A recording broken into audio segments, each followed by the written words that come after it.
ازاي سابوا نادي الزمالك يا هايل. مش عايز اقول الحته دي، اقولها لك بعد الهوا ليه مشي، ان هو كان مع امام عاشور، فمش عايز اقول الكلام ده. بنعاقب اي حد بيشتم الاهلي فبنمشيهم. وانت مشيت امام عاشور ساعتها؟ وديناه اوروبا.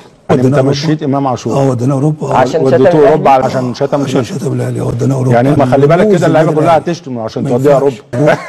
يلا. طب ما دي فرصه كويسه يعني. انا بالنسبه لي يعني ازاي مفيش حد يشتم رموز النادي الاهلي. فهو اللي يشتم رموز النادي الاهلي هيروح اوروبا؟ ياسين مرعي شتم الاهلي؟ لا مفيش الكلام ده. هو كان في الاوضه بس. لا مش هو ده، مش ياسين. هو شاف على السوشيال ميديا بس ما كانش ياسين. ده مين؟ لا ده لاعب تاني كان ساعتها في القطاع، كان جنبه احمد عيد. مش كويس ان هو ما كانش، هو الولد مؤدب اصلا ولعب كويس. لا انت بتقول لي ان انتوا مشيتوا امام عشان شتم النادي الاهلي. يشتم الرموز. كابتن جمال مش معقول. كابتن جمال انت بتقول معلومه مهمه، ده حصل عشان كده.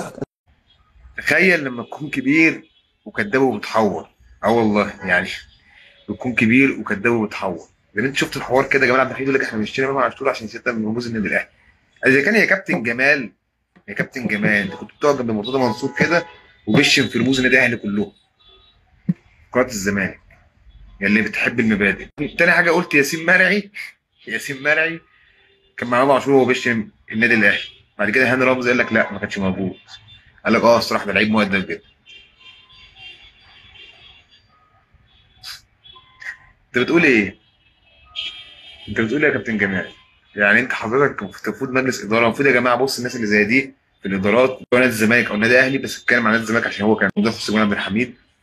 المفروض حضرتك طالع بتتكلم قدام اعلام، قدام الناس كلها بتسمعك، الناس كلها المفروض تصدقك عشان انت كنت مجلس اداره نادي كبير. يكون عضو مجلس اداره نادي الزمالك او الاهلي حاجه مش قليله على فكره، حاجه جامده جدا. فانت المفروض تقول كلام منطقي كلام بالعقل. يعني احنا مشينا امام عاشور عشان شطب الاهلي. في نفس الوقت على فكره احمد مرتضى منصور قال لك احنا مشينا امام عاشور عشان كنا محتاجين فلوس 3 مليون دولار، فرقوا معانا جدا. ليه التحوير يعني؟ ليه التحوير؟ ما ماليش دعوه دلوقتي امام عاشور شتم ولا مش شتم، مش بتكلم عن حاجه ثانيه عشان حد يقول لك شتم صلاح سليم وشتم ومش. سيبك من النقطه دي، انا بتكلم في نقطه ثانيه خالص.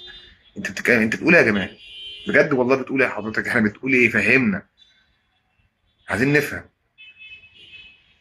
وداخل تحط ياسين مرعي في النص اللي هو شتم. في الاخر لما هاني رمزي قال لك مش موجود قلت لا اصل لعيب مؤدب. قال لا قبل ما تطلع في اعلام يا كابتن جمال اتاكد الاول ولا ايه؟ مش ما ينفعش، شكلك بيكون وحش والله.